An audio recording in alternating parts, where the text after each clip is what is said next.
नमस्कार, मेरा नाम है गौरव पाल, आप देख रहे हैं गौरव का चश्मा। मेरे साथ आज मौजूद हैं सहारनपुर के एक नेता साहिल खान। इस समय मैं सहारनपुर में हूँ और हम बीते दिनों बिहार चुनाव के बाद जो हम एक शिफ्ट देख रहे हैं, खासकर यूपी की पॉलिटिक्स में चर्चाएँ खूब तेज़ हो रही हैं कि मुस्लिम वोट बैंक जो है, वो शिफ्ट हो रहा है और तमाम चीज़ें हैं। सहारनपुर वो जिला है जहाँ पर बड़ी संख्या में मुस्लिम वोट बैंक हैं और साहिल खान जो हैं, इनकी जो माताजी हैं, वो भी मंत्री रही हैं और एक बड़ा पॉलिटिकल बैकग्राउंड इनका रहा है। साहिल जी, आपका बहुत-बहुत स्वागत है। बहुत-बहुत धन्यवाद आपका आने के लिए गौरव भाई। साहिल जी, किस तरीके से आप देखते हैं बिहार चुनाव के नतीजे आए और बिहार में एनडीए ने एकदम से क्लीन स्वीप किया और वहाँ से एक खबर और निकल के आई कि मुस्लिम वोटर जो है अब वो अपना पैटर्न बदल रहा है।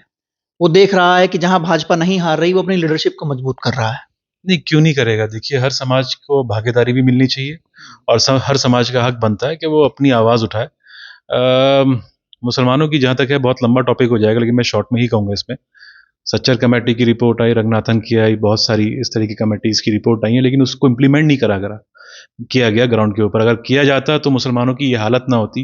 बल्कि मैं तो आपके चैनल के माध्यम से भी कहूँगा कि आज मुसलमान उस स्थिति पे आ गया है कि शायद बहन जी की वजह से दलित का तो उत्थान हो गया है, लेकिन मुसलमानों के पास कोई बहन जी जैसा लीडर नहीं है। इस वजह से हम बहुत पिछड़ गए हैं। दलितों से भी बुरी हालत मुसलमानों की है।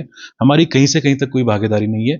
और गौरव भाई, मेरी लड़ाई यही है और मैं कोशिश भी यही कर रहा हूँ कि जब तक हम लोगों का रिप्रेजेंटेशन पार्लियामेंट में और असेंबलीज में नहीं होगा, तब तक हम अपने समाज की आवाज़ नहीं उठा पाएंगे। अब जहाँ तक बिहार की बात आपने करी, बिहार में एमआईएम ने वहाँ पर 6 सीटें लिखित रूप से मांगने का काम किया था। लेकिन आप बताइए, महाराष्ट्र में शिवसेना से तो हाथ मिला लिया जाएगा, लेकिन बिहार में असदुद्दीन ओवैसी से हाथ नहीं मिलाएंगे। भाई, क्यों नहीं मिलाएंगे? क्योंकि वो अपने समाज की बात उठा रहा है। तो हमारा वोट तो सबको चाहिए, लेकिन हमें किसी को भागीदारी नहीं देनी। तो इस चीज़ को जब मैं देखता हूँ तो तकलीफ होती है। अच्छा, हम देखते हैं कि जो रियलिटी में बात करें अगर, तो जो मुस्लिम वोटर है, वो एक तरीके से देखा गया है कि लंबे समय तक कांग्रेस को वोट किया, उसके बाद फिर यूपी में बसपा और सपा को वोट किया, अब इंडिया गठबंधन को वोट कर रहा है। आपने सच्चर कमेटी की बात कही कि सच्चर कमेटी की रिपोर्ट आई, जो उसकी जो पॉइंट्स थे, जो उसके रिकमेंडेशंस थी, वो आज तक लागू नहीं की गई। समाजवादी पार्टी और इंडिया गठबंधन को अब तक मुस्लिम समाज वोट करता रहा और 2022 में, 24 में, 19 में, 17 में। लेकिन हम जब भी देखते हैं कि यूपी में जो अत्याचार होता है, जो बुलडोज़र चलता है, जो मकबरों पर हमला होता है, जो मुस्लिमों को लेकर जो बात मंचों से कही जाती है, उस पर समाजवादी पार्टी और इंडिया गठबंधन के जो लोग हैं, उनकी जो टॉप लीडरशिप है, उनका रवैया मैं देखता हूँ उस तरीके का नहीं रहता, वो उसकी मुखालफत नहीं करते। देखिए, यही हमारा दुर्भाग्य है गौरव भाई, कि हमारा वोट, जैसे मैंने बोला कि वोट तो चाहिए, लेकिन हमारे मुद्दे नहीं उठाते कोई। और अगर इसमें हमें एक ही लीडर अभी फिलहाल हमें दिखाई दे रहा है कि जो खुल के हमारे समाज के बारे में भी बोल रहा है, और वो एमआईएम पार्टी है। और जैसे कि अगर, और रही बात उसकी कि हमें कौन वोट देगा, इतना डिवाइड क्रिएट हो गया है आपके समाज के अंदर। ये जो भाजपा एजेंडा लेके चलती है 2080 का, अगर ये एजेंडा इनका चलता रहेगा तो किस तरह से, एक तो समाज में नफरत फैलेगी और इससे हमारा देश की तरक्की नहीं होगी। रादर देन हम इस पे वोट करें कि 20% कौन है, 80% कौन है, और हिंदू मुस्लिम का डिवाइड अगर जो समाज में क्रिएट हो रहा है, उसको ना करके हमें ये देखना चाहिए कि कौन कॉम्पिटेंट है, कौन अपने देश को आगे बढ़ा सकता है और कौन सर्व समाज को साथ में लेके चल सकता है। तो ऐसे लोगों को हमें, बीजेपी तो वो 80-20 की पॉलिटिक्स कर रही है, उसको फायदा उससे हो रहा है। जिन लोगों को 20% लोग वोट कर रहे हैं, खासकर समाजवादी पार्टी, आप समाजवादी पार्टी में रहे, लंबे समय तक रहे, अखिलेश यादव के साथ आपकी करीबी थी और मैंने कई तस्वीरें भी आपकी देखी हैं। आरोप लगते हैं अखिलेश यादव पर कि वो मुस्लिम लीडरशिप से मिलने में, हाथ मिलाने में, उनको टिकट देने में कतराते हैं। आजम खां के साथ जो हो रहा है, दोबारा फिर जेल चले गए, तो उसको लेकर भी ना ही वो लिखते हैं, ना बोलते हैं, तमाम चीजें। तो क्या ये चीजें मुस्लिम महसूस करता है? देखिए जी, सवाल आपका बहुत वो भी है, मतलब बहुत अच्छा आपने सवाल किया है। मैं इसमें इतना ही कह पाऊंगा गौरव भाई कि देखिए, चाहे वो अखिलेश यादव जी हैं, चाहे वो बहन जी हैं, चाहे वो और भी और बहुत सारी पार्टीज़ हैं हमारे उसमें मुल्क में, जब तक मुसलमानों को उनकी जगह नहीं मिलेगी पार्लियामेंट के अंदर और विधानसभा के अंदर, तब तक हमारे मुद्दे रिजॉल्व नहीं होंगे। और रही बात उनकी कि उनसे किनारा करना, अब किनारा किया और आपने उसका हालत देख भी ली। मुसलमानों से किनारा ही कर रहे थे गठबंधन के लोग बिहार में, कहाँ पे सिमट के 27 सीटों पे रह गए ये हमारे तेजस्वी जी जो हैं। तो उसी तरह से अगर मैं समझता हूँ, अगर गठबंधन का जो कहते हैं ना कि मुसलमानों का वोट दो, तो दो, इनको हिस्सेदारी ना दो, अगर उस गलत फहमी में गठबंधन यूपी में रहेगा तो यूपी में भी यही हाल होने वाला है। आपने 2022 में चुनाव बहुजन समाज पार्टी से लड़ा, एन वक्त पे आप समाजवादी पार्टी से आए। बताया जाता है ये आपका टिकट उधर कंफर्म था, पक्का था। टिकट आपका कैसे कटा? क्यों टिकट नहीं मिला? क्या अखिलेश यादव की ओर से कोई प्रॉमिस नहीं किया गया था? अगर प्रॉमिस किया गया था तो आखिरी में टिकट सेंट्रल लीडरशिप से कटा या फिर यहाँ लोकल का कुछ मामला? गौरव भाई, अब पूरे जिले में अगर आप मतलब पूछेंगे ना, बल्कि मैं तो समझता हूँ पूरे पश्चिमी उत्तर प्रदेश में सबसे ज्यादा अगर किसी ने समाजवादी के लिए मेहनत करी होगी 5 साल, वो मैंने करी थी। लॉकडाउन में दिन रात एक कर दिया, अपनी जान की परवाह किए बगैर मैं और मेरे साथी घर घर गए, सब कुछ किया। आप बताइए, 5 साल तो हम काम करें पार्टी के लिए, और 15 दिन पहले भाजपा से किसी को बुलाकर, किसी मंत्री नरेश को सैनी। बुलाकर, नहीं नरेश सैनी नहीं, धर्म सिंह सैनी, धर्म सिंह सैनी जी।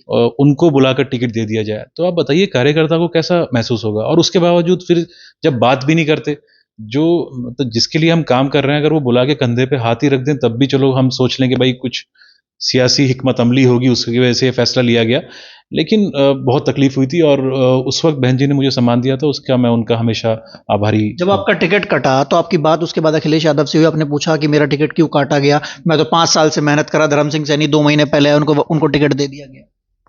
जब उन्होंने टिकट काटा था, उससे पहले मेरी मुलाकात होती थी, डायरेक्ट होती थी अल्हम्दुलिल्लाह। लेकिन उसके बाद जब से उन्होंने टिकट काटा है, आज तक मेरी कोई मुलाकात नहीं हुई है। मतलब हाँ, एक शादी में हमारी मुलाकात हुई थी, लेकिन उस वक्त तो उन्होंने मिलने से ही मना कर दिया था। उन्होंने बोला था कि जिनका वो टिकट काट रहे हैं उनसे मिल नहीं रहे हैं।